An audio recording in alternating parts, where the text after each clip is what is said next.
Are you ready to party? Let's go.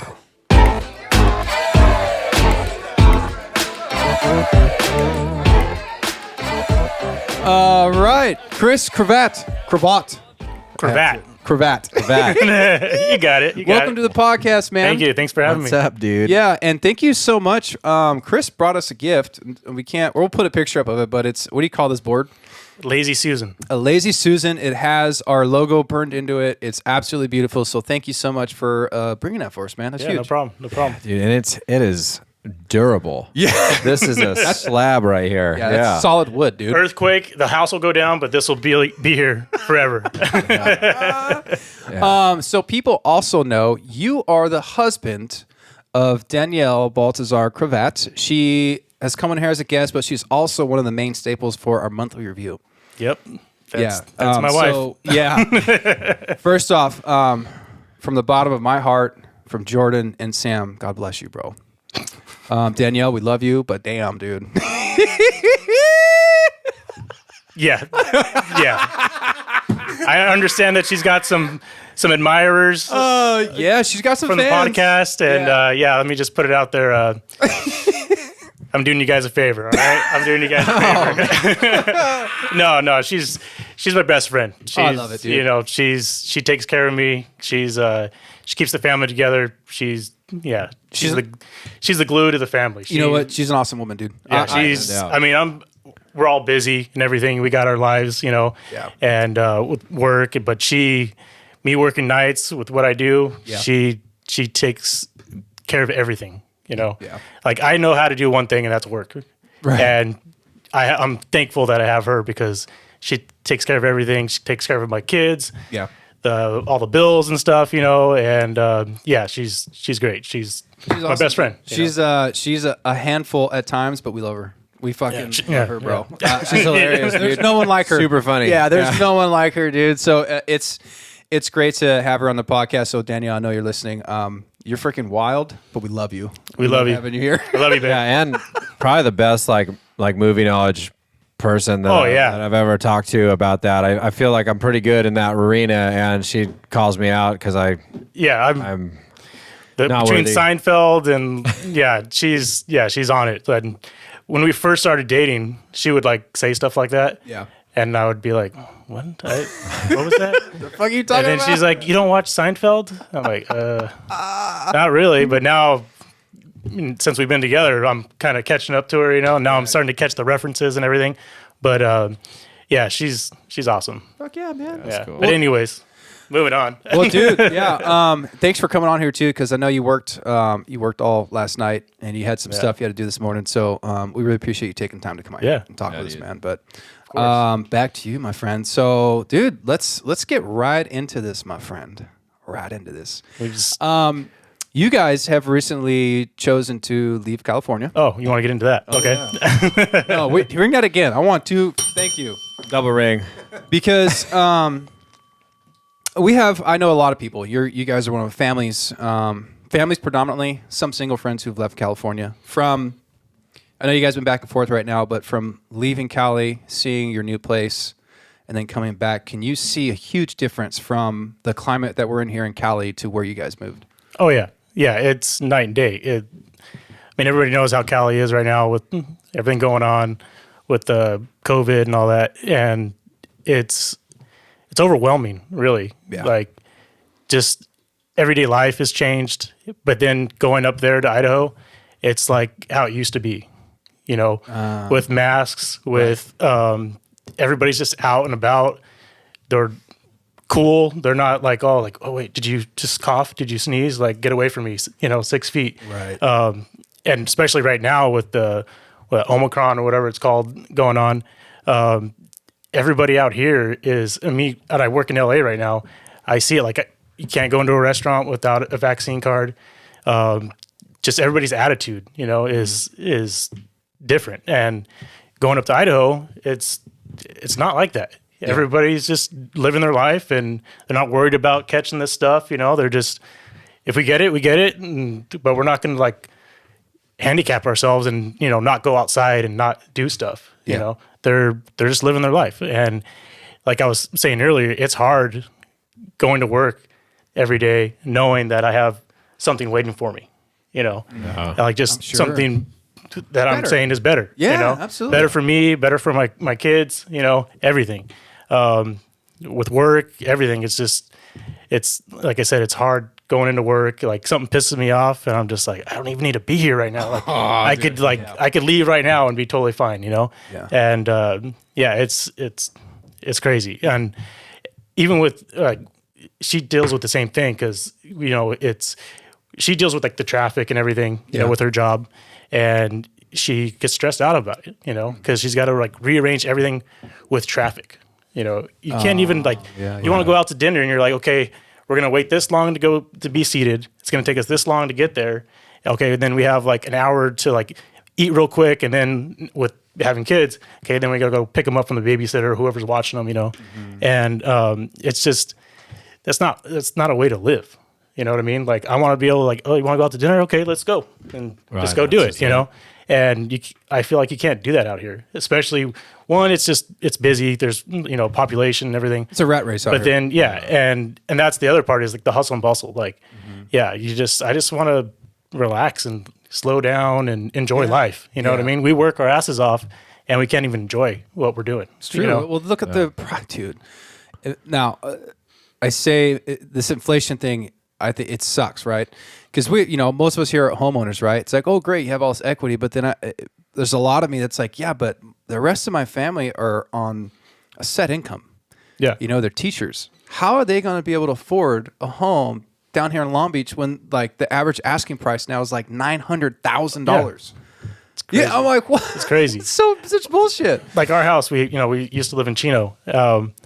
We sold it, made good amount of money on it. Yeah.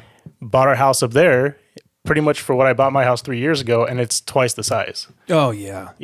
Brand new, it's like what we've been dreaming of. Do you guys buy in like track or you have acreage? It's a track. Track. Okay. Yeah. Okay. Mama likes new builds, I was like, oh, let's get some land, like an acre or something, but then, she's still got to do her thing. So, being close to her city and everything and a brand new house. I mean, it is nice though, me being a plumber, I look at a new house like, okay, I won't have to do anything to it, rather than if I were to build out in like a more like with acreage or whatever, I might have an older home, and I'm okay, got to check out the plumbing, the AC. Didn't think of that. That's true. I never thought about that.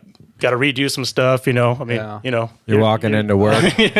Exactly. I don't want to work all day and then come home and work some more. Nailed that. Because we understand, like the house, our studio's here in Long Beach. It's also in my house, but like this house was built in 51. Yeah. I had to rebuild everything, as you know. Yep. All the electrical. I mean, I replaced all the windows, doors. Yeah. I still need a new roof. Right. I want to redo the backyard, but it's just so much, right? You come home from work to work harder. Yeah, exactly. And you just kind of get over it. This is my third house I've rebuilt. I'm like, I get to the point now, I'm like, I don't want to fucking do this anymore. Dude. No, yeah. I want something that's set and done. But you also brought up something interesting because I've been looking in Texas for homes and talking to realtors. And for the past couple months, I've been looking like for acreage, right? So there's a place like San Marcos, it's in between Austin and San Antonio. But I thought about this too, which I never had before, but I'm thinking, well, crap, like either direction, it's like 40 minutes to get into a town. We're out, I have acreage, 3 acres or whatever I'm looking at. Right. So like a 3,000 square foot home. But I'm like, well, I want to have kids one day. What does that mean for the kids? So sports, playing with friends down the street, you know what I'm saying? All that. I didn't realize I was thinking, oh, acreage, like me, but I'm like, whoa, what about my future here? What's that going to do for not that that's bad if that's what you do. Yeah. But I'm like, oh, shoot, that's going to make, I got to take them to a game or practice. It's at least 30 minutes or 40 minutes, So at least it'll be truly 30 minutes. And not other crap. True. No, right. Yeah. 30 minutes to go 2 miles rather than, right. It makes you're sense. Going like 15 miles in 30 minutes rather than going like down the street and it takes you 30 minutes. Yeah. I could see, that's why like in my head too, this like past week, I'm like, oh, maybe I should buy at least kind of close to the city or in a neighborhood somewhere, because I want kids one day. Yeah. But out there also, I think something like where you can have some land and still be close to stuff is more of an option rather than everybody's on top of each other in California. Right. Southern California especially. Right. So, because I have friends that moved out to Texas and they do what I do or like in Idaho and everything. And it's like you were saying, you're further out. It's like 30 minutes out, but you're going 50 miles out, so it makes like, sense. It makes sense. Yeah. It's like, well, yeah, it's 30 minutes, but I'm going into like downtown or something, you know what I mean? Yeah. It's more worth it rather than from like Chino to where I'm working in Westwood. It was 60 miles, and if traffic was good, it would take me like an hour and a half, Dude, I looked the other crazy. day from my house to get into LA. It should only take me between 20 and 25 minutes. Yeah. It's fucking almost 2 hours. yeah, it's everything. That's part of it is it's all with like, you have to schedule everything with traffic, like you want to go do something. Okay. We got to leave early. We got to, or we leave later, so yeah, and then like in Texas, it's like I was saying, it's you're further out, but then you get more bang for your buck. Oh, huge bang for your buck. You could be like MTV Cribs out in Texas, and you're like a 1-bedroom condo. Yeah. Bro, the house that I was looking at, there was 3 of them, and they were all under 400,000. Wow. Yeah. Amazing. And what's great about San Marcos, I'm sure you guys know where Fallbrook is, right? Do you know where Fallbrook? It's like North County, San Diego. It's more rolling hills. Yeah. It looks, for being Texas, it looks like. Really? It looks like Fallbrook. There's rolling hills. Yeah. It's beautiful. Yeah. Oh, wow. Well, where we're moving to in Idaho, there's more of in the town, city Meridian. Mm-hmm. They have like these shopping centers you go into and go like eat something, go clothes shopping or whatever, and it's like going in like you're in Costa Mesa. Yeah. So they're trying to build, because they're like I'm thinking they're trying to attract more people from like California, because people are like, Idaho. What's in Idaho? They don't even have a football team. They got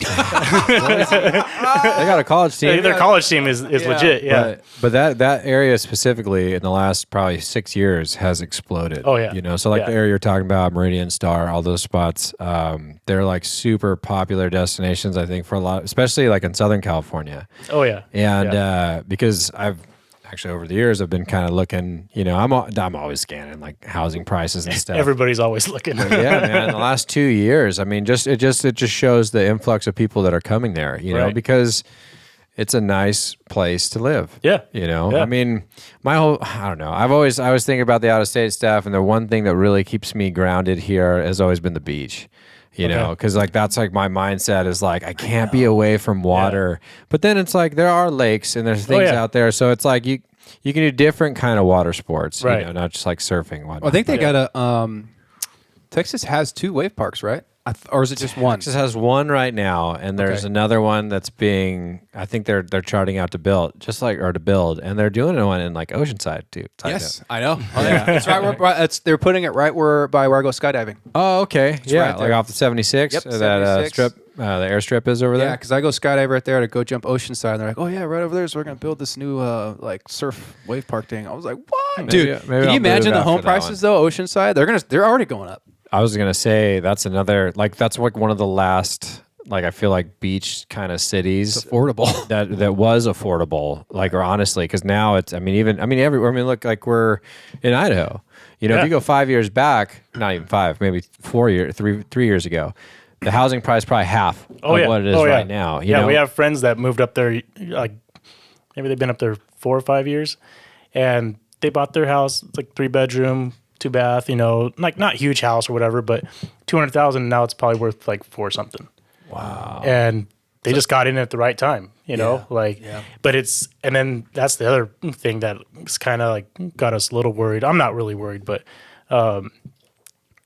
they don't really say like maybe half of the population up there, they don't want Californians. Oh, so you're getting because they're bumping up the market. Because you sell a house down here, make $50,000 on it.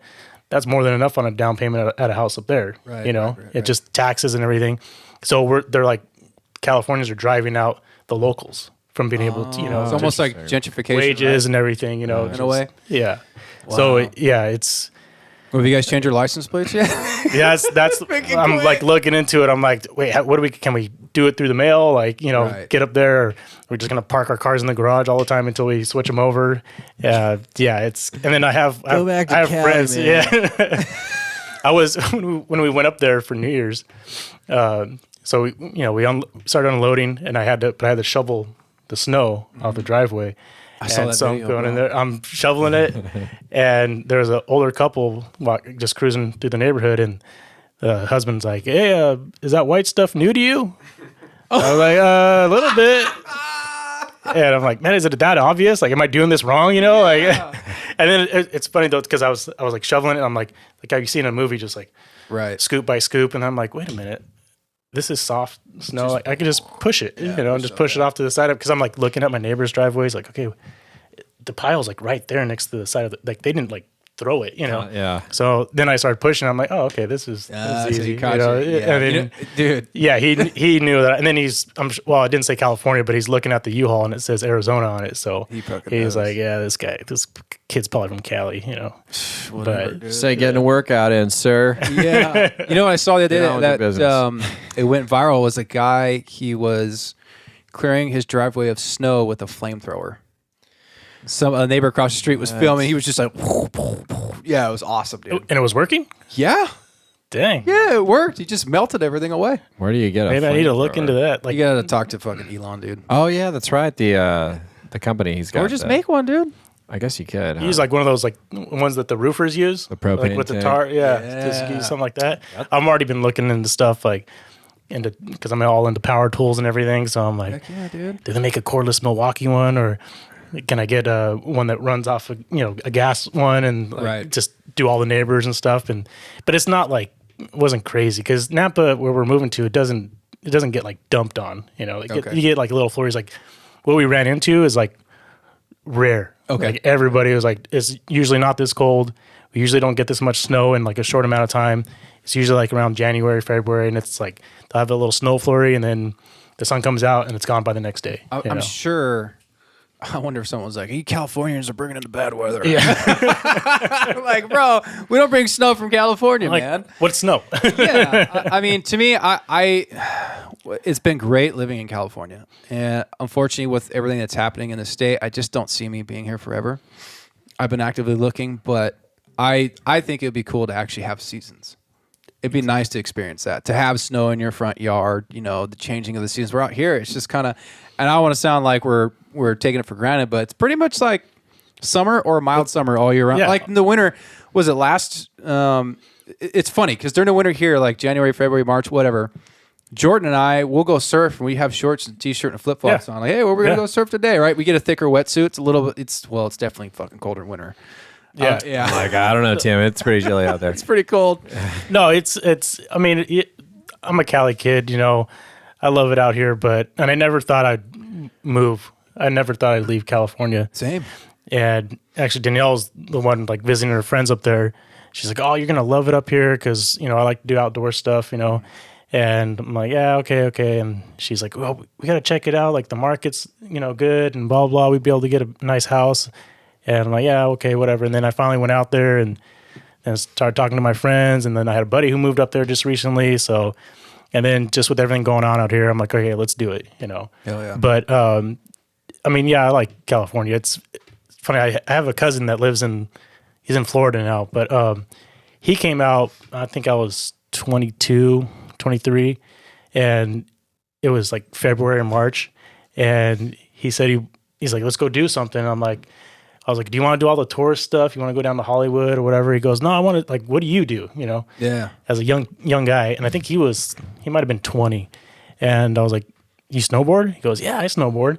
I was like, okay, let's go snowboarding. It was like March. Yeah. And so we went up to Big Bear. It was slushy, it wasn't the best conditions, Get out there. So we went snowboarding, and I think we only did like half a day or something. Like once the sun came out, it was just, you're sticking to everything, Mm-hmm. And then we come back down to my parents' house in La Habra, and it's like, 2 or 3 in the afternoon, and it was warm. And I was like, all right, let's go down to the beach. So we go down to Huntington, go down on the pier and everything. And he's like, dude, we were just snowboarding like 4 hours ago.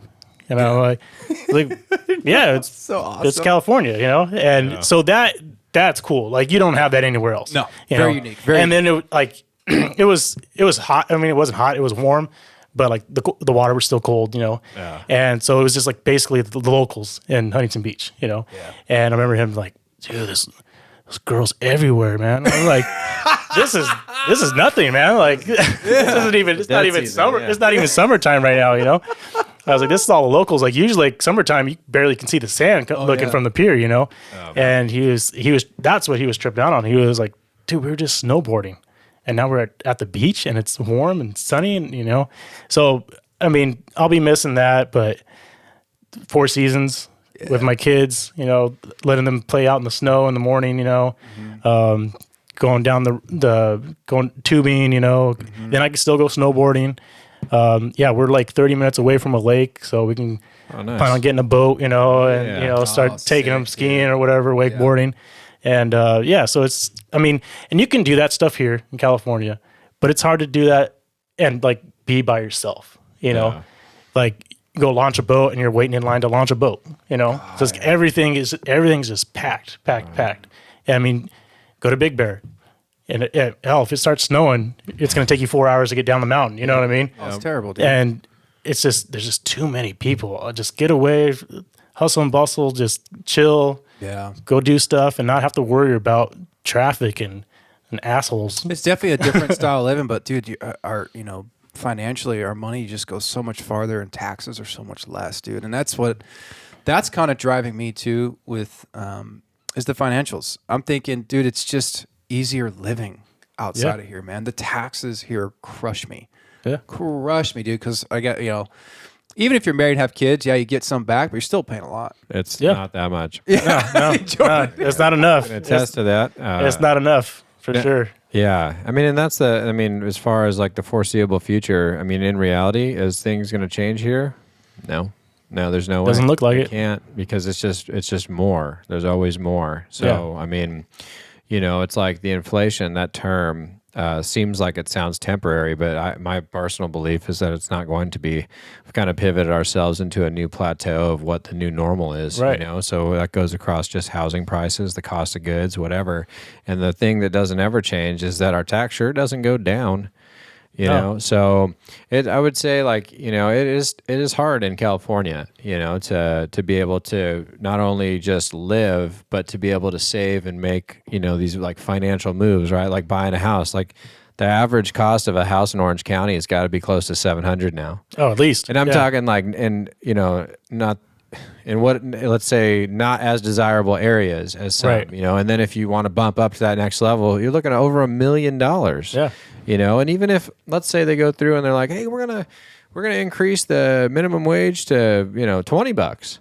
Well, that's still not going to even cut you for more than an apartment to rent. You know, so it's that part of it, I think, is a huge driving force, you know, and then the community, you know, things like that, whatever you're looking for, you know, I think there's a lot of opportunity in different states to kind of get on that newer trend, right? So it's like if you guys live in a newer development, right? Everyone's new kind of to the area. Right. So you have these opportunities to create these communities from the early stages, you know, which has got to be kind of cool, especially with having kids.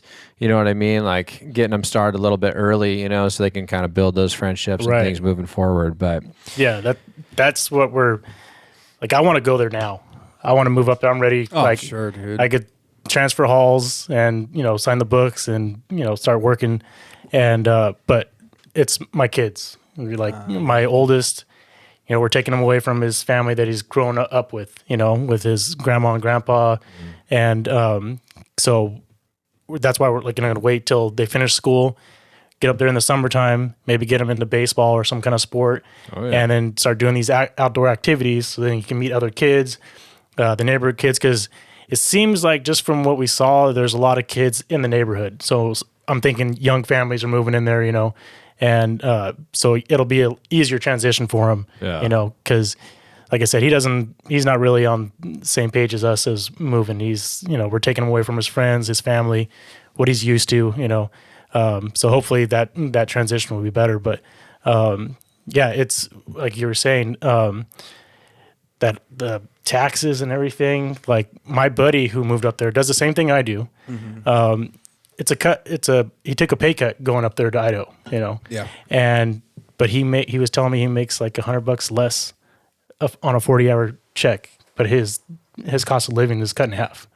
So it's like, Wow. Okay, yeah, I'm there. Cost Like, of living, taxes, you know, everything, right? Yeah, like I mean, you can't, dude. I don't think people understand like what financial strain does on you as a with families, and that's the biggest issue, right? With a lot of marriages and things that happen with divorce, and just being out here in Cali or New York at these expensive places, it's fucking hard. yeah, and It's shouldn't really be that hard. shouldn't be something that's stressing you out and Right. causing problems within a marriage or with family and stuff. You know, like what is it? You live to work, not work to live.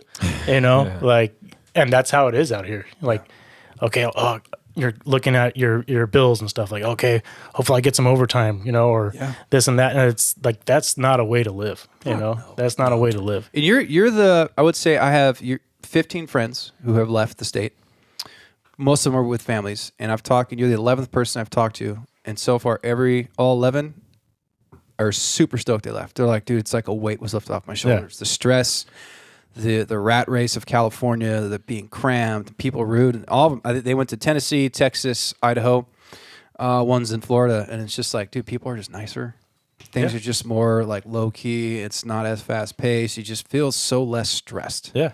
It's a rat race out here, and everybody, it's me or you, you know? Yeah. That's how everybody is. On the road, waiting in line at the grocery store, you know? Like, they're looking at you and like, oh, get in front of you in line, you know? Because it's like, I'm one person. Really? Like, what did that do, you know? Like, now I'm pissed off at you, and, you know, like, and you're stressed out because you know that's stressful. Like, oh, I just cut that guy off, or, you know, I need to get in there before this guy, you know, so I can be 5 minutes ahead of him. You know, the worst is when you're in traffic and someone cuts you off and then just stops the whole trip. It's just like, what the hell did that Was it do, worth bro? it? Yeah, like I still didn't do anything. Awfully close to my car. Yeah. What is that?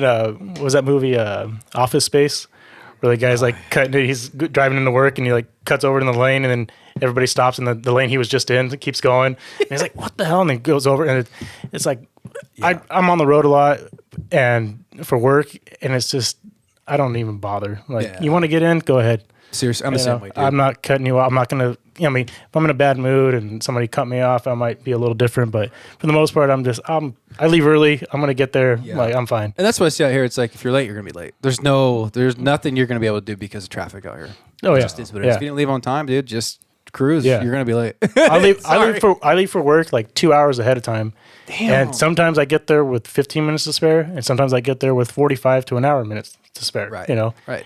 But like, I don't want to play that game. You know. No, because it takes one fender bender. Yeah, Right. exactly. And then everyone's looking, and next thing it's funny because you're stuck in this traffic for like 30 or 40 minutes, and you get by that little fender bender. You're like, this Really? is what everybody Really? stopped for. Yeah. A person changing their tire. Like, come on, guys. Like, keep freaking moving, man. Like, you're sitting there like, oh, did somebody die? You know, and then you Yeah. get by and it's like some old lady waiting for a tow truck to, you know, give her some gas.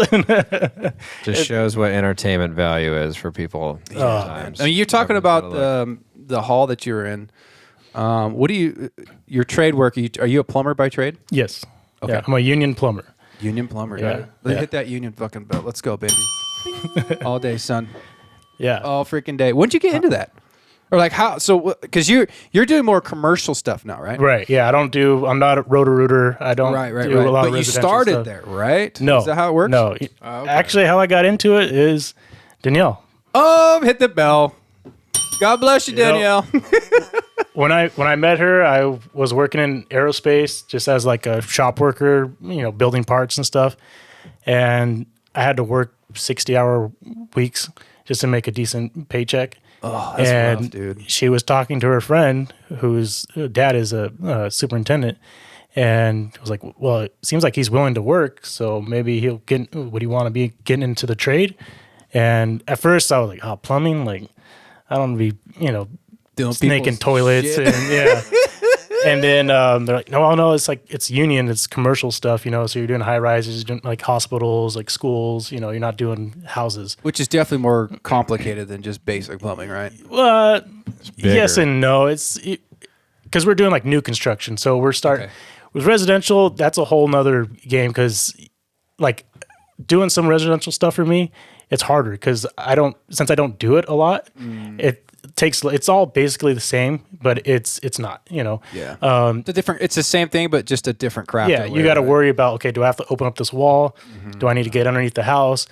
With what I do, I mean, some of it is like you're adding on to older stuff, but it's new construction. So the walls are open. You have all the space. Ceilings are open and everything. So it's not harder. Well, I don't want to say it's not harder, but I don't think it's harder. I think, I got you. But maybe that's just because I'm not as familiar. Because there's some guys that I work with that did residential stuff first. Okay. And they like shine in the commercial stuff. Oh, because it's more difficult, right? It's just because they're like especially with residential, it's more like you get paid by the job kind of deal, I think. So I got to get this done, and they just get it done. They don't care what it takes to get it done. And then you have some guys that are just like, oh, well, I can't reach that, or this is in the way, and it's like, dude, just get it done, man. Like, just make it happen, Yeah. And, but so yeah, I got into it from Danielle through her friend, and I came in like, I'm mechanical, I've always like worked on cars and, built stuff here and there. But I didn't know anything. Like, I was super green, and coming into it, and I went into it thinking like, oh, I'm going to be in housing or something, Oh. And my first job was at USC, and it was dealing with huge 24-inch steel pipe. Damn. And I'm like, okay, this isn't my toilet at home, like. And you got a 24-inch pipe for your toilet, man. You be taking some. Like, damn, boy. That's a lot of dookie. That's a lot of dookie. And then I also that job was technically like a mechanical job, so like water pipes and stuff for air conditioning for the commercials. Like we're doing dorm rooms and stuff, or big offices. So that's the other part of it is I'm not just doing plumbing all the time. I'm doing mechanical piping too. So I'm working with steel, bigger stuff, the big mechanical rooms that are, providing cold water and air conditioning for, huge buildings. So yeah, I got into it from Danielle, and that's why I'm thankful for her, because I wouldn't be in the position that I'm in, and I wouldn't have the things that I have without her. You know?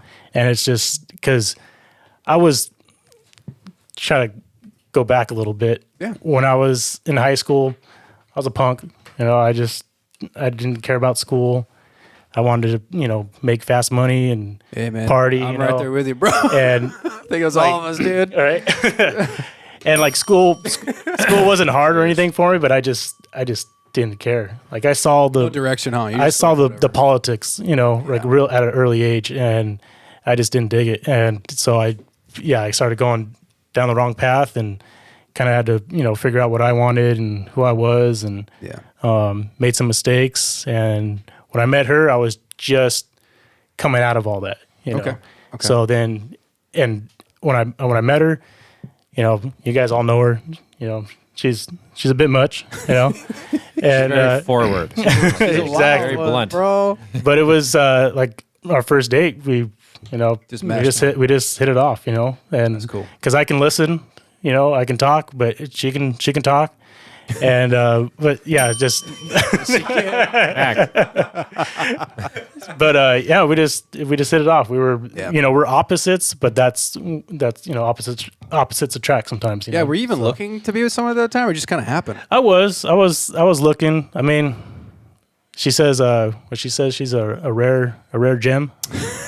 I was like, I wasn't even looking, that's, I didn't even realize I was looking for a rare gem. Yeah. But, so yeah, we hit it off, and it's been good ever since. That's cool, man. During that time, but when you were kind of like coming out of those, those difficult times, did you let her know like, hey, this is where I was, this is where I'm trying to go? She knew, like, I put it all out there, That's smart. That's cool, dude. I wasn't That's really cool. At the time. I wasn't drinking or anything. Yeah. Because I was trying to figure out, what was important and everything in my life, and so she knew about that. And then I had to tell her why, I'd gotten in trouble and stuff. And she was kind of like, okay, well, let's feel this out a little bit. Let's see, But we hit it off, and we both knew it right away, like we got engaged a year after seeing each other for a year. Yeah. And we got married a year after that. So we knew right away, like, this is it. Yeah. Like we found what we needed, That's respect, dude. So, yeah, dude, that's awesome. Yeah. So it all worked out. Well, you know, like everything happens for a reason. Yeah, you know what I mean. Dude. You know what? I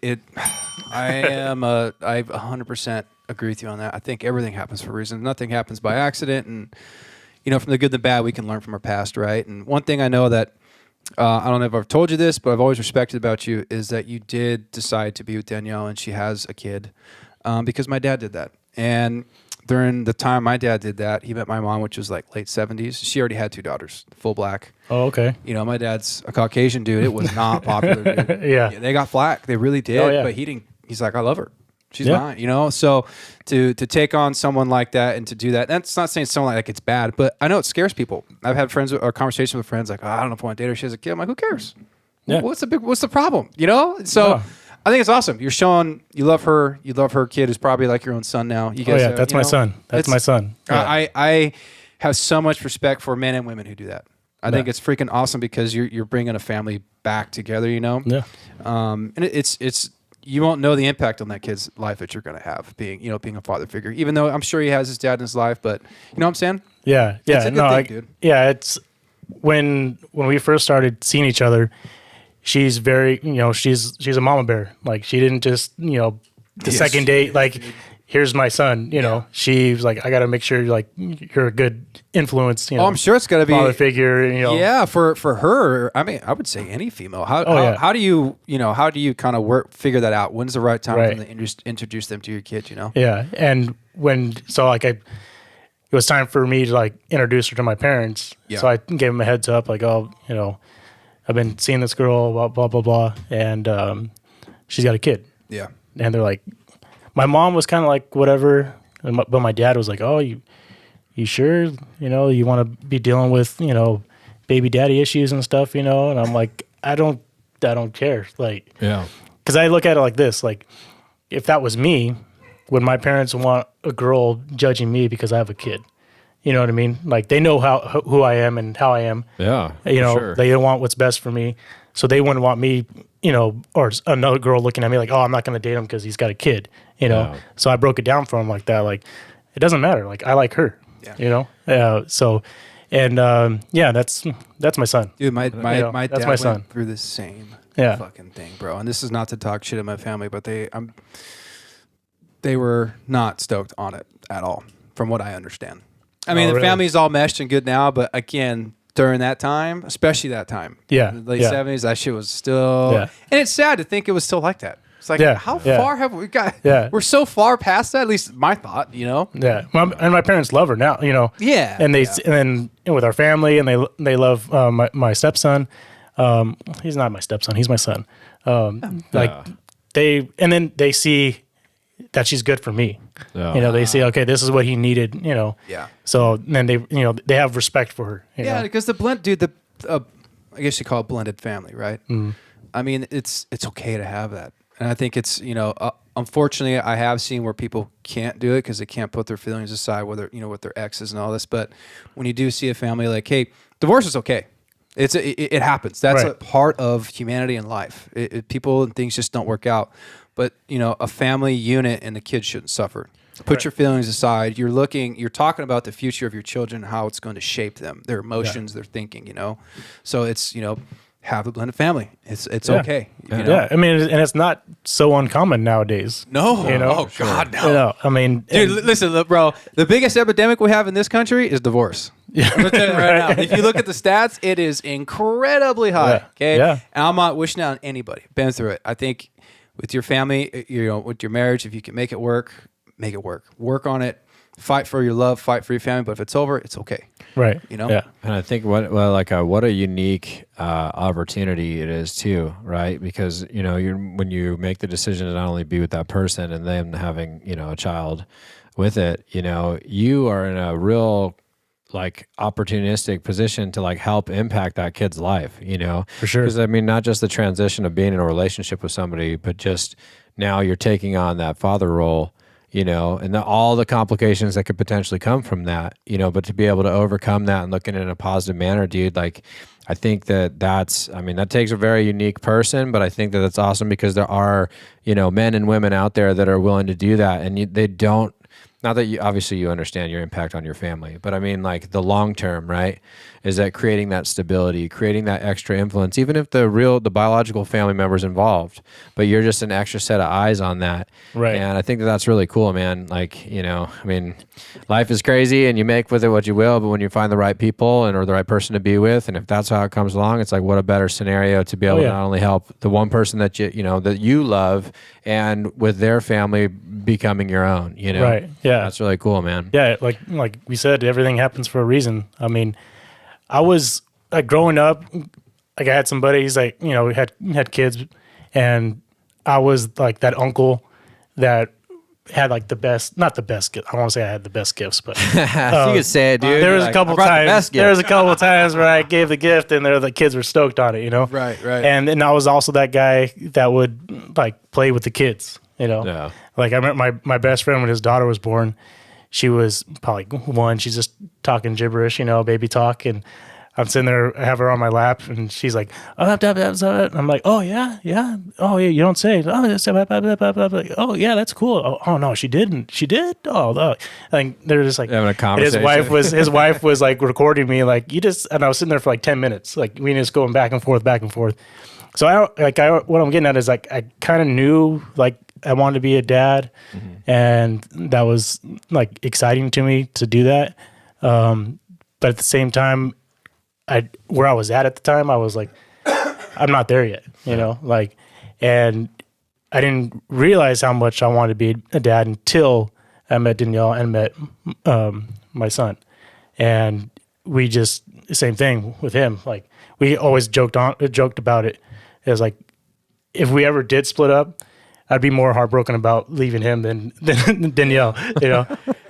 But I mean that's not true. Babe. Yeah, of course. I was like, within reason, right? Yeah. So I mean, yeah, I just and like the first time he called me dad, Oh, that my was gosh. like, and she even looked at me like, oh, like, I didn't tell him to say that, you know, Yeah. and I was excited about it. Oh, you know? for I'm sure. Like, oh, cool, like because it, you know, you feel proud that a yeah. kid would look at you and be like, Right. "That's my dad," Right. you know. Yeah, bro, you hit me Yeah. in the feels. Yeah, I was like, I'm gonna start crying. I need to go get somebody pregnant. I'm just kidding. Whoa. Listen, no, I'm good. My life's pretty good right now. I'm cruising, dude. No, that's cool, man. And I've always wanted to tell you that. I think, you know, I respect you. I respect, you know, you work hard. You're a solid husband, friend, father figure. So keep that shit up, Thank you. man. That's Thank legit, dude. Thank and you. so with your job, so when you went into it, did you have to do like a journeyman thing? Or Yeah, I had to do apprenticeship for 5 years, and that's how you get licensed, right? Is that how it works? yeah, you do your apprenticeship, you take your final like test and everything, and then you're a licensed plumber. Okay. And Like a written test? yeah, not a written test. It's on the computer, but it's all everything like code, and then It's probably like how sizing we and had all to that get stuff. when we got our paramedic license. We have a national registry test, You're right? right. To get Yeah. you in. You Yep. Hey, we had to like turn our pockets inside out. Oh yeah, Shit in a we're like box. spaced apart, like 2 chairs between us and everything. And it's funny because I mean, you guys know, you don't learn everything in a classroom.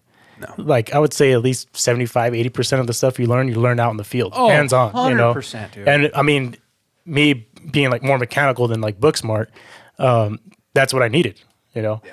And when I was like going back a little bit again, when I was in high school, my parents were like, "So what do you want to do, like after high school?" And I'm like, I don't know. Party. And yeah, like sell drugs. I don't know. Like, sell drugs and party. And my dad always told me like get into a trade. Like you're mechanical, you know, get into a trade. I'm like, you know, I'm a teenager. You know, I want to do my own thing. I'm like, no, I'm going to go to college. And I was working for that aerospace company and kind of working in accounting. And I thought, okay, I want to get into accounting. You know, I kind of like crunching numbers and stuff, you know. Yeah. And then started doing that at community college. And then once I started getting into the accounting classes and like the math and everything, it's not hard, you know. It's like basic math when it comes down to it. But I didn't like being behind a computer, you know, looking at a computer screen for hours on end. And I'm like, yeah, maybe this isn't for me. And then so I was looking to get into a trade, and my dad was a telephone technician, worked for different companies, and then when he retired for good, he worked for LAUSD, and so he knew electricians, and he's like, be an electrician, go and take this test, get into the union, you test, and then you can get sponsored, just like what I did for plumbing, and I was still kind of like, I want it to be my idea. You know what I mean? Yeah, I want to do my thing. You want to make your decision on your own. Yeah. So I was really into like cars, like doing stereo systems and stuff. So I was like, I want to do that. And I found a school down in Escondido, and I was like, I want to go to this school to learn how to do like custom stereos and stuff. Yeah. And alarm systems and all that stuff. And I did that. It was like a 4-week class or whatever. And I thought, okay, this is cool. I liked it. And we started learning how to do like alarm systems, navigation. And then what I liked is like the custom stuff, like fiberglass, been doing crazy sound systems and like TV screens and all that stuff. And then I go out to try to get a job, and they're like, well, you have an experience? And I'm like, well, I'm certified. Yeah. I'm certified from this school. And they're like, what school is that? Like, you don't need to be certified to do stereos, Oh, shit. And so they're like, well, you need experience. I'm like, okay, well, I'll do like an internship. You don't even need to pay me. I was like 18, 19. I was like, and they're like, no, it's like a liability, I'm like, what am I going to blow up the car? Like, it's stereos, How am I supposed to learn? And so then I was like trying to go to Best Buy, and even that was like, it was hard. And so then I'm like, okay, now what am I going to do? So I went back and started, I think I was working at Applebee's or something. Dude, and check tape. Check tape at Applebee's. Let's go. Check tape. And then that's for you, Danielle. It's a movie reference. Sorry, dude. It's couples retreat. Yeah.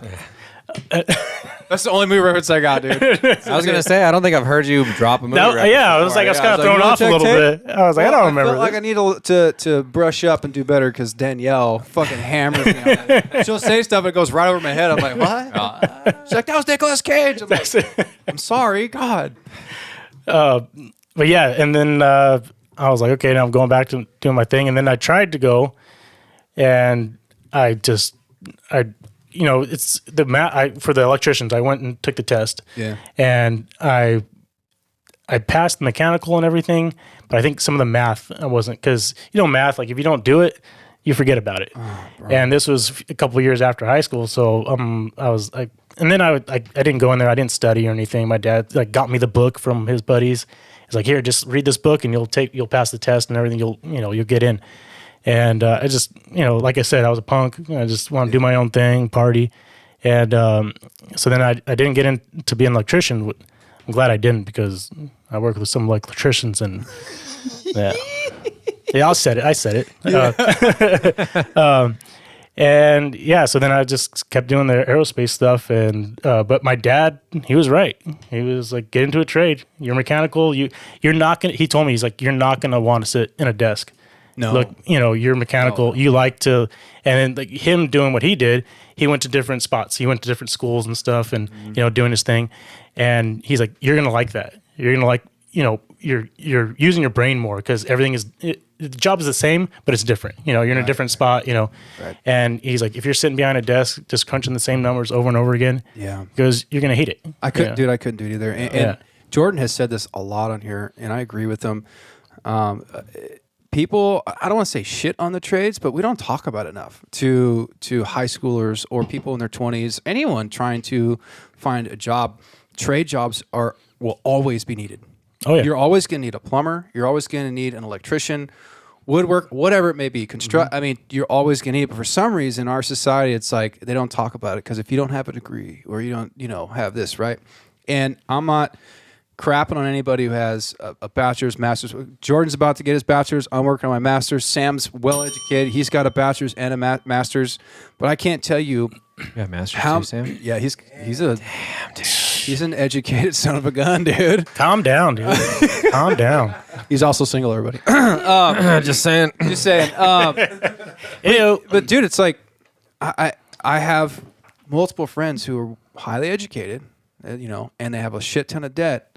And I know many friends in the trade. I would say what we do in our job is a trade. We make way more than people who are working an office job education, which again, it's not bad. But that's what you want to do. That's cool. But why don't we tell people, why don't you look into a trade? Yeah. Why is it looked down upon because it's what, quote unquote, blue collared? Well, You know, my electrician that I had who's done stuff on multiple houses, I've said this before. I took a check to him, my first house, a long time ago. It was like 2010. Pay him, right? Went to his house in Huntington, and I was like, oh, I am in the wrong career. Jesus Christ, dude. He had a mansion. Yeah. Huge. And he was just it's funny. I love it because he's this Hispanic dude, super cool guy. I mean, dude, best electrician out there. And I told him, like, are you hiring? every time I have to pay for something for my house, because, like, you know, like I'm handy, but I'm not that handy, especially when you get like plumbing, electricity, things like that. And I mean, we literally just talking about this, just talking about, like, you know, with the schooling systems, how things are set up, right? We tend to shy away from the traditionally blue collar trades, right? And what we don't tell these kids coming out of school is that if the numbers game, if sitting behind a desk, if these things don't seem like or maybe line up with what you think you're interested in, there's a whole realm of other jobs that you can be very successful or even rich to a certain extent with having your own business, things like that, right? For sure. And, like, how do we change that, right? Like, that's the thing, right? You know, it's like we're talking about high school, right? I mean, we didn't have automotive when I went there. We didn't have shop class. We had, like, ceramics. Which took like sounds pretty good, actually. I took 3 years of that, dude. I got so you can't make a bong in ceramics. No matter how clever you think you are, your ceramics. Try me. Yeah. I'm pretty mechanical. You pretty much make anything. Toilet paper roll and some duct tape, right? We need a snorkel, a pineapple. We're good. I made it with less, bro. But still, it's like, that's like, why are these things, like, we're limiting a generation of kids every time, you know, they graduate high school, with not giving them that, like, if we want to talk about true opportunity, right, you kind of got to get a little bit more invasive with the education process rather than just the schooling part. And, like, look, this isn't about a bad thing about going to college and pursuing your dreams. You know, like, I get that part of it. But for 99% of us, there is a little bit of that reality check where we need to figure out what our other interests may be. Not losing your dreams, but still pursuing something that's going to be tangible or maybe reachable, you know, for that individual. And the trades is something that I feel like always gets overlooked. And I mean, I was just sharing the story, had a plumbing issue.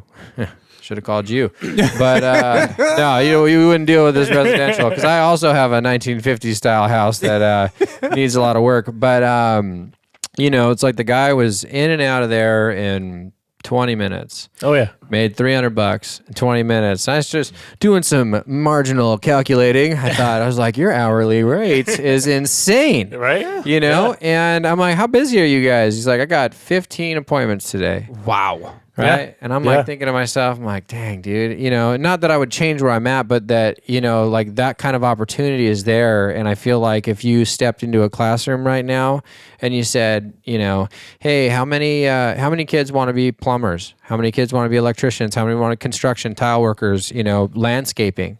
Yeah. Right. I bet you like one might put their hand up as they're trying to be funny because his dad's in the trade and he knows how much money he's making. Oh yeah, well, you know? or that's, I mean, in all honesty, right? That would be the case. But it's like, you know, there needs to be, I think, a little bit more of a push of, like, because as society will grow, as we have less and less younger people interested in those fields, you know, not only one will drive up the cost of those, you know, those services because there's limited fields, but we're kind of losing that, like, being able to take care of your own stuff too. Right, exactly. You know, I mean, look at like automotive class. I mean, that I always, like, you know, when I was younger, you see the TV shows, they'd have, like, you know, you learn to drive here and work on your engine and stuff. I always thought that was so cool. So when I finally got to high school and they didn't have it, I was bummed. But then you're thinking, it's like, dude, how many, like, knowing how to change your oil, changing a tire, like, just basic maintenance on a vehicle, you know, not only would save people, but save people time, effort. Oh yeah, Sure does. Auto companies. Well, my also, dad's like, stop talking. dude. I mean, what about?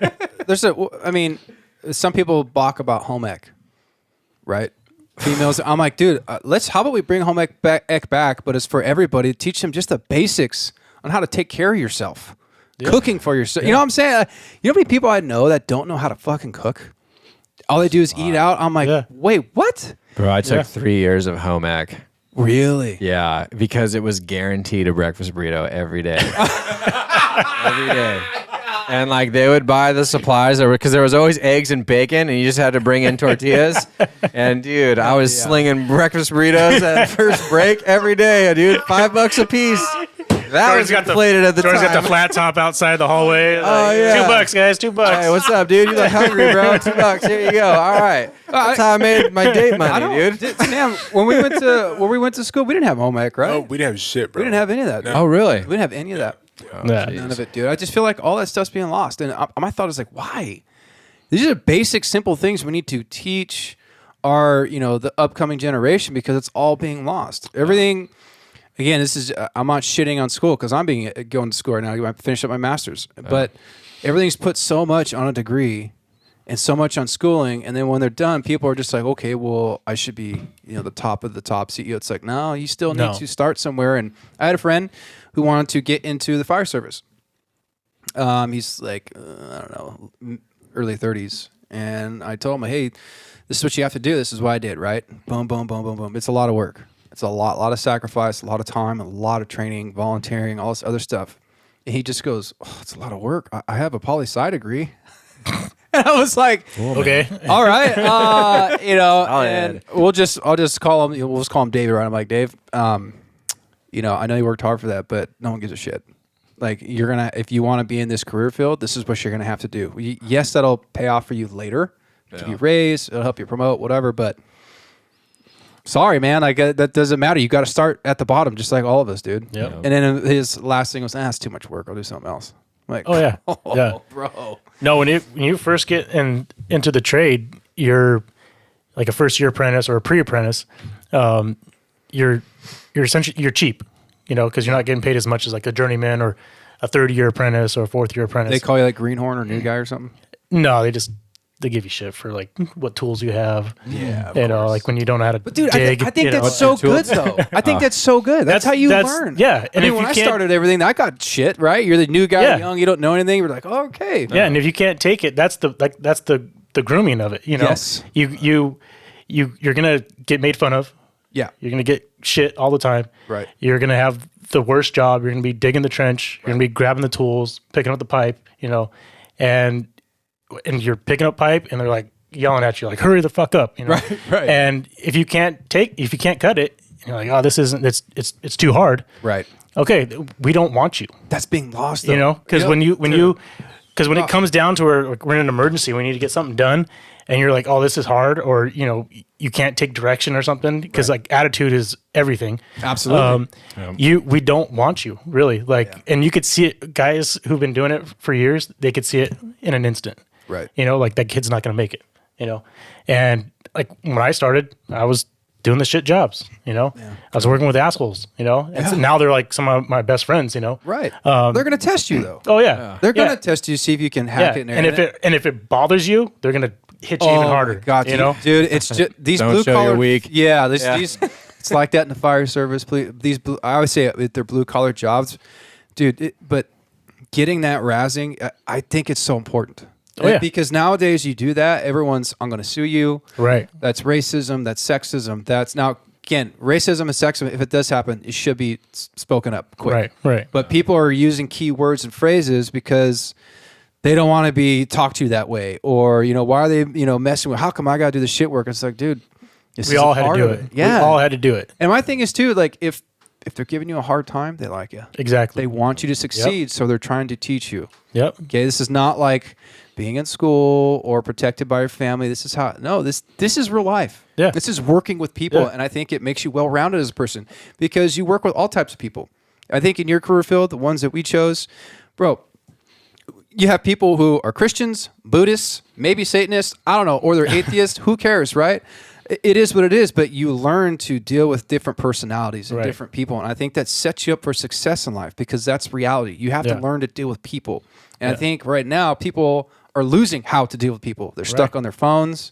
They don't want to freaking go out and get a job right now. Everything's kind of, the way Want that free money? the society is. Yep. And unfortunately, we're seeing the after effect of that, of what's Right. happening. Yeah. And unfortunately in our job field, you see it too. Bro, it's almost like you can't mess with people anymore. You can't have fun anymore. You can't give people a little rousing, you know? Yeah. I know you guys have touched on this before on other podcasts, but that whole thing of like, it's not fair. Like, you can't talk to me like that. That's not fair. You know, like, life isn't fair. And that all goes back down to like, I mean, I've dealt with this with my kids, like in baseball and stuff. And, my kid wants to be a pitcher on the team. You know, it's like, well, your kid, this is his first year and he's 10. Like, he's barely learned how to catch the ball. You know, like, sorry, but he's not going to be a pitcher. Like, if he starts improving and I'll work with him and everything, then maybe I'll throw him out there in one game, you know, or something. But it's not about being fair. It's a safety thing too, you know. Yeah. But that whole fair thing, that just keeps with the kid as they get older and older and older. And then it's like, they failed a class or something, and they think it's the teacher's fault. And you're hitting up the teacher like, well, how? Like, my kid's a genius, you know? Right. Like, what did you not do for my kid to succeed? Mm-hmm. And then that keeps going in. It's like, what's going to happen when he goes out to the real world and tries to get a job? Right. It's like, what are you going to call when the boss doesn't give you the job? You're going to call your mom and be like, go talk to this dude and give me the job? Like, you're not qualified, or you know what I mean? Like, and so, like, I try to do that with my boys. Is like, if you're not happy with the coach or the team you're on or whatever, you're on a team. You stick with that team. They rely on you just like you rely on them. Yeah. You know, and that's the whole point of getting into sports and stuff. You learn how to interact with people, rely on other people. Yeah. Because when you get a job and you get into a trade, you're going to rely on that guy next to you. You know what I mean? Like with you guys in a fire or something, or with me in an emergency, we've got a leak or something.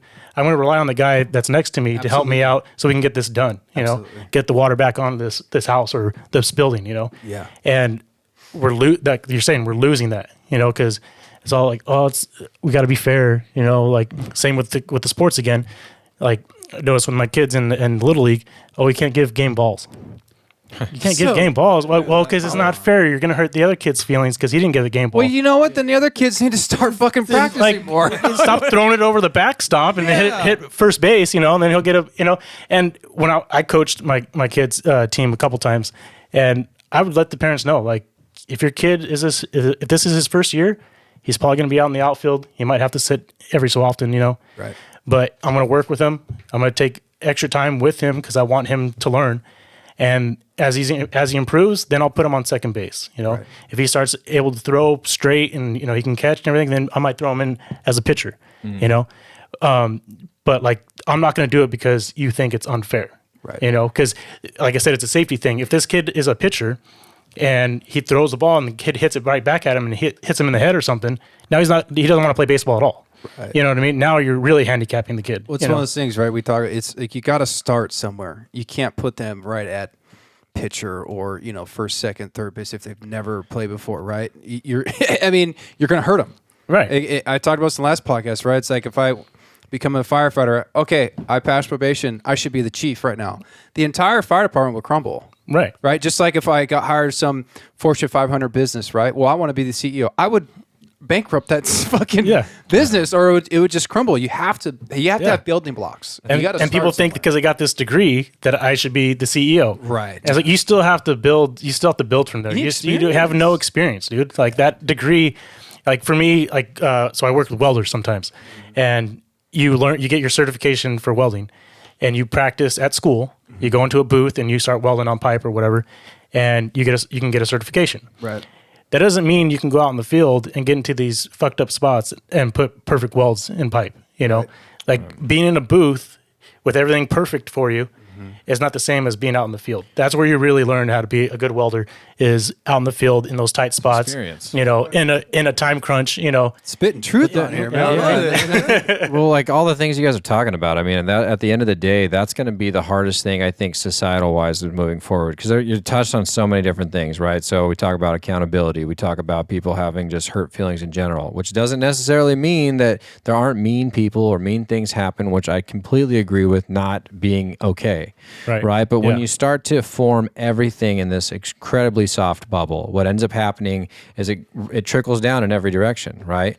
So it's like, well, how can we be upset with kids that don't want to have accountability because they're constantly being told that they deserve something, right? That the mentality is that like you I mean, not to say you can be whatever you want to be to a certain extent, and I'm not crapping on that philosophy. But when we get to the point where it's like we're so, you can't tell me that, you can't say that, you can't treat me like this, you can't do this, all these other things, now we start limiting ourselves, right? Because part of the experience of life is gaining that perspective, right? Not saying that we all have to work with crappy bosses or mean people for whatever category you want to choose from. But I tell you what that does do. That does define that you are starting the process of defining yourself. Exactly. Right? You're defining what is it going to take for me to want to pursue this job? How much shit am I willing to take from these other people because I want this? And then what happens, right? You either become friends with them because you realize the people that are talking a lot of shit are probably pretty cool and they're just hazing you, you know? Right. Or you learn that this is not the environment for me. I'm going to change it up, right? So it's like when we start limiting all of the factors of the hard influences, at a certain point, we can't, like, it shouldn't be a surprise that we have this next generation that's very soft, you know? And it doesn't mean that they can't change. It doesn't mean that we can't take a step forward. And I don't personally feel like everything is lost. But I do think that we're in a position that we need to take a different step forward a little bit, you know, because when everything is, you're gifted something, you are owed something, you limit a younger person's ability to learn accountability. Right. I said ability in two things right there. It was kind of funny. Really good. But, you know, and I think that's, you know, and that is something that we lose a little bit, but that I think at the end of the day, that comes back on us, like as individuals, you know, we have to be able to uphold that. You know, it's like I can give you constructive criticism, and it doesn't mean that I don't like you. Right. Or it doesn't mean that I'm thinking a certain way or harassment or, you know, again, pick a category. It doesn't mean I'm talking to you in that way. It means that we have a goal that we need to achieve together, and I think you're not making it in this area. So let's improve that area and move on with it. Yeah. You know, and hopefully that there could be more and more people that feel at least somewhat close to that, and that we can kind of help shape this. Because when it's like you go into a new job or whatever, it's like, I can't say this, I can't do that, right. this, and and I mean, with perspective, obviously, there are assholes out there that should not be the way they are, you know. But we can spread that out a little bit, you know, that not everybody is in that one category. No, yeah, and then that's like I was saying before, is the attitude where those guys that are like that, when they're fresh apprentices and they're getting their feelings hurt and stuff, or they're almost like they're not hurt, or they're the other side. They're firing back and yelling at these, like, because usually the guys that you're learning from, you're working with an older dude, right? Yeah. And so when he was going through the apprenticeship, 20 years ago or whatever, it was even worse. Oh yeah. It's like, it's nothing how it is now. Right. And when these guys, they're hazing these guys, and they start throwing shit back at them. To a certain degree, it's allowed. It's welcomed. But some of it, it's like, okay, now you're just crossing the line. Like, now those old timers will not teach you. Right. Like, you're gonna have a bad attitude. Okay, fuck you. I'm not gonna show you how to do that. And then those guys come over and like, hey, how do I do this, or how do I do that? And I'm like, I don't know, go figure it out. You know everything, right, dude? Yep. And so my attitude coming into it was, because I went into it thinking, okay, I knew somebody. That's how I got in. So I'm gonna get shit right off the bat. Right. It's like, oh wait, who are you? Who do you know? Mm-hmm. And so I knew that was coming. So I'm like, I'm just gonna shut up, listen, and learn. And they give me shit. They're like, I have tools that my dad gave me from his garage, and they're like, what the hell is that? Like, get that. I remember we were piping something up, and the guy was like, yeah, give me some channel locks. And I pulled out like what I got from my dad, like Crescent from Ranch or something? Harbor Freight or something, Yeah. And I handed it to him, and he was like, what the fuck is this? And he threw it across the job site. And he was like, don't ever bring that shit back. Oh, bro, that's the only one I have. I was like, my daddy gave me that, My grandma gave me that tape, man. But like, I was like, okay, so Sam got that reference. Sam got that reference. That's from Friday, man. Friday, baby. Yeah, that's for you, Danielle. I got another one, man. My grandma will give me that chain, That's man. two. That's two, dude. That's Guys. I'm learning. I'm fucking learning, dude. But I didn't let that like bother me. You know, I didn't like, hey, you fucker, like, you know, that was my dad's. You know, I was like, oh, okay, like, you know, and since I didn't have that attitude, when I needed help, they helped me. Right. You know. Right. And that's how I learned. And then I get along with all the guys that I've worked with for the most part. You know, and I think I've came up the way I have because of that, because of my attitude. You know. It helped me out, and that's why they tell you that too. Like, attitude is everything. Oh, like, dude, we're all in a trade. Like, we have a problem with authority. You know, that's why we're doing what we're doing. That's why we're doing construction. That's why, you know what I mean? But attitude is everything. Because for me, I felt like me getting into trade, that was like my last chance. Mm-hmm. You know, like I had an opportunity. I need to jump on it. You know, if I pass up on this, like, who knows? You know, I'll be a loser for the rest of my life.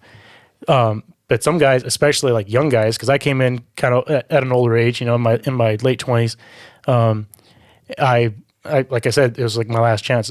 You have some of these guys who are like fresh out of high school because they know how much money they can make, but they have an attitude. They come in, or like they have a dad who's in the trade, so they think like, oh, I already know everything. They have all the good tools and stuff, you know. But it's attitude. Yeah. If you don't have the right attitude, you're gonna fail. Attitude. Coming into something new, attitude's everything.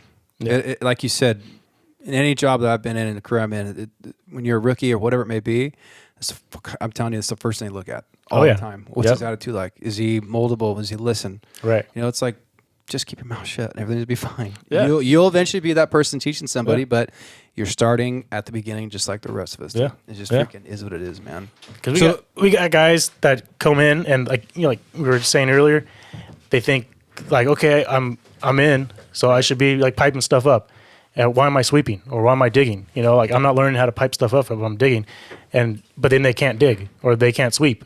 You know, it's like, well, how am I going to give you more responsibility if you can't even do the basic stuff? How are we going to trust you with the big if we can't trust you with the small? Exactly. Right. Exactly. You have to build respect from everybody. Right. They got to see your work ethic, and you got to start somewhere, man. Right. Unfortunately, I'm still going to stand by this. I think it's just being lost right now. And for sure. Like Jordan said, I don't think all hope's lost for society or this generation or whatever. But I think it's going to take time to get it to swing back because I think it's part of our leadership problem. Yeah, it starts from the top. Yep, it really does.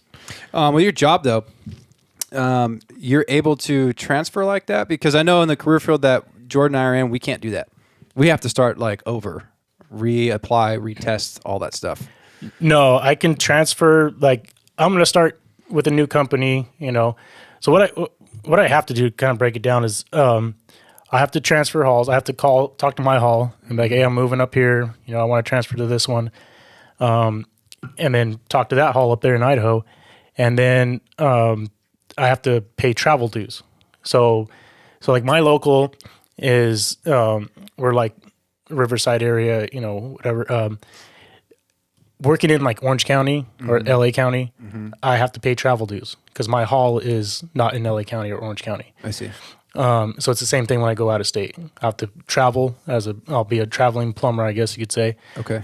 And so I pay dues still to my local, and then I pay dues to the new local. Until you're like completely transferred over, you paid your dues. Each local is different.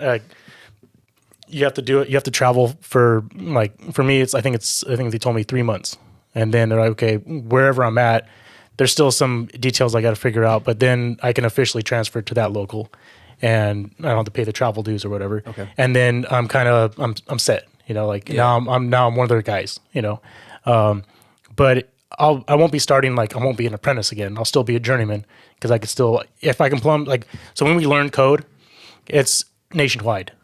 Okay. So I mean, there are some differences depending on where you're at. Like if it's snowing, you know, the same rules don't apply. You know, because you got to account for like the cold and everything. Right. But it's generally the same.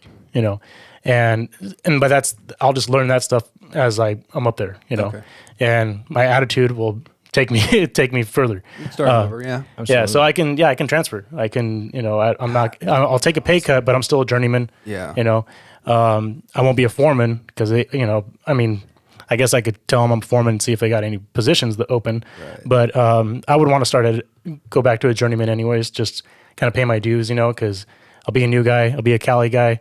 I'm like, look at this Cali guy coming over here now. Now I gotta answer this fucking kid, You should honestly, what you should do is to fuck with him is just show up in skinny jeans with some fucking Converse on, dude. Yeah, but bleach your hair though.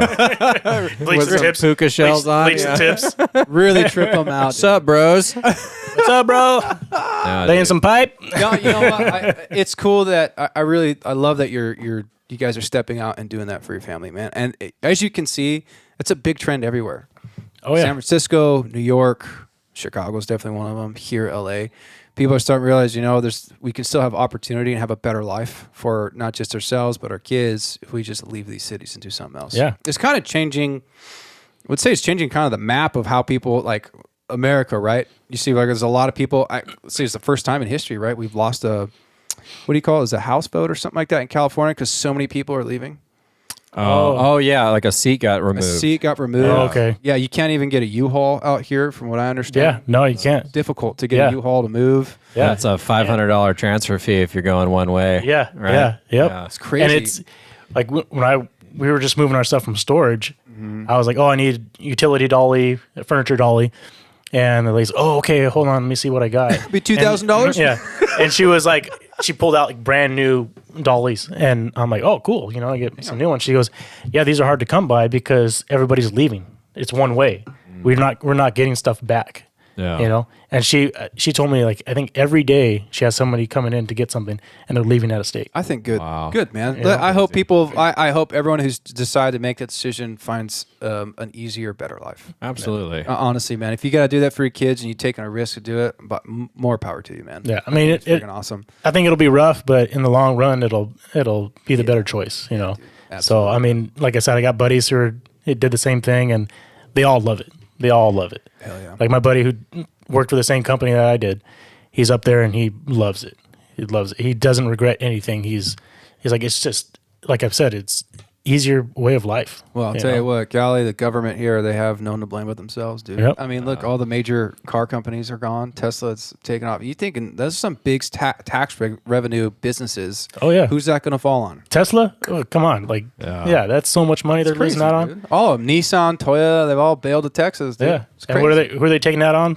All of the taxpayers. Yeah. Yeah. And It's got to come They're from going to get somewhere. theirs. They're going to get theirs for sure, Yeah. Everybody's thinking, I'm getting the stimulus check. I'm getting this and that, And it's like, Temporary. it's not free, dude. It's not free. It comes from somewhere. But you know You're what gets making up me for it. upset about those stimulus checks is that we're going to give away millions and millions to other countries, but your own citizens, you give them $600. Right. Get out of here, dude. That's a whole other conversation. Don't even get me started. It aggravates really me upset. to death, dude. Like, why don't you take care of your people first? Yeah, it's not millions, Tim, to other countries. It's billions. Billions and billions of dollars. And which, again, I'm all for helping everybody. But if we're in this crisis, right, Take we care should of be your helping people our own. first. No doubt, dude. Anyways, Oh, well, dude, we got some questions. Oh, Let's hit them. all right. Jordan. Fun one as an opener. Could you beat Tom Cruise in a fight? could I beat Tom Cruise in a fight? Yeah, like beat him up. Mind you, he's like 5'6", right? And like 54 or something. Fuck yeah. That's my man. There we go. I was like, Chris, why are you thinking about this right now? I was like, yes. Final answer. And Mission Impossible? No. He runs fast, no doubt. But He's a good actor, but I don't know how he'd be able to fend for himself in real life, dude. I'm with you on that one. I'll take him down, dude. All right, Sam. I'm gonna say nah, man. Like Really? usually when like I'm confronted with, would you fight this person and would you win? I'm the bigger guy, and I'm not gonna go there because he'll probably fuck me up because he's tiny. I don't know.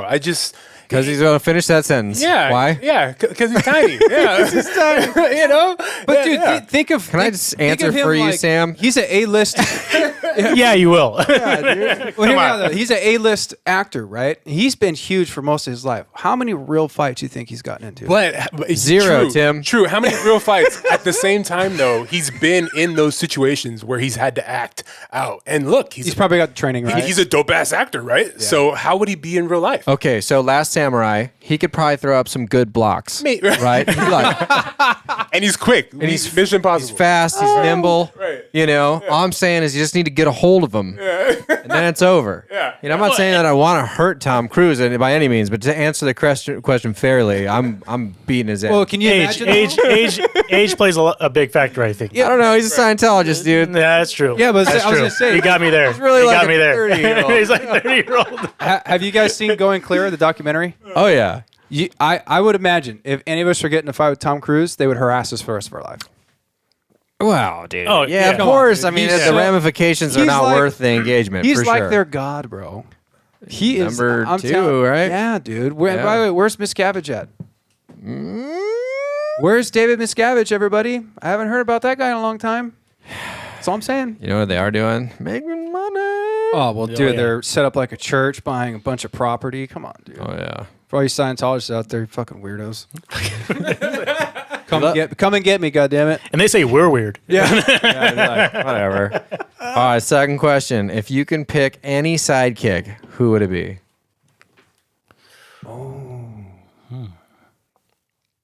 They have to, like, they're a sidekick already, and I'm Yeah, it has to be like a sidekick type. Who would you? This is good. I haven't thought about That's a that. fun That's one. a good one. trying to think of sidekicks. I mean, Here, I I guess Robin. Really? Hey, Batman. Really? I mean, Chris is Batman. I'm Batman. I'm Batman. I'm Batman. Robin? Yeah, Robin. Hey, Robin, come here. Give me a beer. I mean, he's wasn't he like he worked in the circus and stuff, Yeah. and you know. I do Catwoman because I'd hope that we would fall in love and she wear them tight fucking leather. See, I'm thinking about Anyways. fighting crime, and he's Yeah, I was not even thinking from a Well, I was saying, sexual dude, perspective. no, okay, hold on, guys. I'm saying Catwoman because she's badass, she can do her thing, but then you guys fall in love and you have your own thing on the side, and you go fight crime. but is she That's true. is she a sidekick though? She? I thought she was kind of like her own thing, wasn't she? villain You know what, vigilante. Chris? type. God I mean, that's why I asked. I was like, Like my answer was Chewbacca because he's a ride or die. He stuck with Han Solo all those years, And he's huge. and he's enormous, one. Yeah. and he's He's nice, huge. and he's fun, and he looks like he gives good hugs. he gets good And hugs. he's like a big carpet. Well, you know what? You know who would actually be a good sidekick? I'm gonna take this back. He might not be able to fight that well, but he's ingenious. Is Willow? Okay. Remember the movie Willow with Val Kilmer? He was a hell of a fucking sidekick. Come on, dude. You put him in your pocket and shit. I was gonna say he's a ride or die. Absolutely. He's right, and dude, he made it work. Literally a ride or die. Probably say some funny shit too, make you laugh. Hell yeah! So you like say that. Chewbacca? I like Oh, that. yeah. That's dude. He's That was a good answer. he can fly that a was ship. A good answer. He can shoot a taser. Mm-hmm. Dude, that's a good one. He's a protection because Yeah. he's enormous and a skilled fighter, and he seems like just a good soul. You know who my second sidekick would be though? Yeah, it would go Willow from the movie Willow first, and then it would be his wife Danielle. Because she would fucking kick ass, Dude, bro. yeah, that's it. Handle it. You know. I mean, like, we gotta go in here and take out these bad guys. Here's a pistol. What? Where's the machine gun? Like, holy shit! All right, fuck, let's go. I did that in real life. People are starting shit like, babe, I'll be at the bar. We'll handle that. Dude, she's fire, bro. What about you, Sam? So when you guys first said the sidekicks, I was thinking the same thing, Chris. I was like, damn, I don't know any sidekicks. And then I have the internet right here, so I looked them up, and one of them is Spock. And Spock I was considered a sidekick? He's considered a sidekick. Really? He's smart. He can fight. He can, he can do shit. Yeah, I would think if he got held hostage or something, he'd be able to like get you out of that Oh situation. yeah, he'd You get know out what of I it mean? no problem. Yeah, he wasn't that's true. he wasn't full. What's the race they were? Yeah, whatever. Spockonian. I It don't know. wasn't That's his name. Star Trek. Anyways, guy. but yeah, we watched the movie. He was like he's half, right? Yeah, and he yeah. was still just as intelligent. Just and as- he probably worked twice as hard. Exactly. I respect that. dude. Right, bro. But I like the Chewbacca. say man. Spockonian. Spockonian, that's his name. Oh, my bad. I don't fucking know. Everyone Star Trek fans are gonna kill me right Degree right there. I did, You know what I mean? Well versed. now. Well versed. I thought of the simple answer, Robin. And what's funny is the picture on the card was Robin. Oh, Said dude, it, I was he like, won. I'm getting points for that then. Hell yeah, dude. All right, so what's your number one karaoke song? I don't do karaoke, but if I had to choose a song, That thong. it'd be a country song. Yes, it would. Probably Low Places, Garth Brooks. Oh yeah. I got friends in low places. I'm not going to sing because I don't do karaoke. Dude, I like it. That's a good one. I always sing My Girl. I'm not surprised. I'm not either. It's like, and he, get could, down on and that he one. could sing, so it sounds good. I usually get a free drink with that one every time. I love it. I've always done Hell's I would- Bells, AC/DC. Is that what I look like? I look like Bohemian Rhapsody, yeah. No, I just, Stairway to Heaven or something. Fuck you got a voice, bro. since I can't sing, I try to keep it in my registry. I do like sublime what I got. That's a Like, good one. okay, No, yeah. but That's everyone a good one. Everyone Everybody gets gets down into with Everyone it. likes that song. It's a fun one, and you don't have to sound really good singing it. So. Well, that's why I'm kind of like low places because everybody will start singing with me, so then I can just fake it more, Yeah. yeah, you like a lot of this. See, Here you go. you guys are smart because you and Jordan, those are group songs. People always get together and sing that when it comes on. Yeah. Those yeah. are smart picks, dude. I like that. What about you, Sam? So, since I'm black, I like rap. So I'm gonna go with "Hypnotized" by B.I.G. Oh shit, yeah, dude. So, yeah, I like shit like that. You know? Dude, you could. You know what, Sam? I specifically didn't make a reference to rap with you on this one. I was like, I'm not gonna do that, dude. My man. You just brought it up. Man, yeah, I just sometimes I do fit the stereotype, bro. Just to say. Yeah, it comes and goes. Yeah, Dude, do you think you can do a Busta Rhymes song? no, dude, there you go. Yeah, Yo, I'm not gonna sing it either. dude. All right, but like Busta Rhymes or Eminem? Busta Rhymes. Yeah, I don't think- Eminem's dope. Yeah, Dude, yeah. I could never copy that. Oh, no. There's no way. No, Hit more hell back. no. What's to there's- karaoke a Busta Rhymes song, Dude, you imagine? You gotta be on fire, Hear me out. dude. Hear me out. I only say I say this my best because Busta Rhymes, I dude. had one friend who did that. He specifically had, I can't remember which Busta Rhymes. It's the one where he's like spitting shit fast. Yeah. And he specifically did it just for karaoke. And there's 2 times that I went out with him. He did it, bro. It drove everyone. Everyone went nuts. He was It spot on. Spot on. Really? And I was like, "You are the smartest man I've ever known, dude." That's legit. Yeah, dude. And he sealed the deal a couple times. Both those nights. Anyways, woo. Back to you, Chris. Anyways, Chris, thank you so much for coming on the podcast. Thanks for having me. And chatting, dude. You hit on some great things, man. I appreciate your friendship. We appreciate your wife. I love what you're doing for your family, dude. It's awesome, dude. And you hit on a lot of great things of just attitude and work ethic, dude. So I appreciate you coming on here. Thank you. Thanks for having me. Yeah, dude. Long time coming, man. Yeah. dude. Wish you guys the best venture to your next destination of living. And honestly, man, I just want to say, like, I know taking that step is probably pretty nutty, but like you have a I would say, very strong head on your shoulders, dude. Thank you. No matter what challenges life face, I'm sure you're going to capitalize on it and always do the best for yourself and your family, man. So Thanks. Thank you. Good luck. Yeah, seriously, man. Thanks for coming on, dude. Yeah. Thanks for having me. Yeah. Finish my restroom. Anyways, let's go on 3. 1, 2, 3. Let's go. Bye, everybody.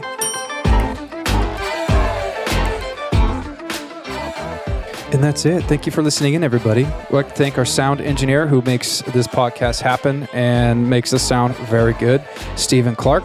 And to our first sponsor, 89 Barbers. Look good, feel good, be great. Come get your haircut at 2 locations, Long Beach and in Orange, California. Your appointment can be booked at 89barbers.com. That is BARBRERS.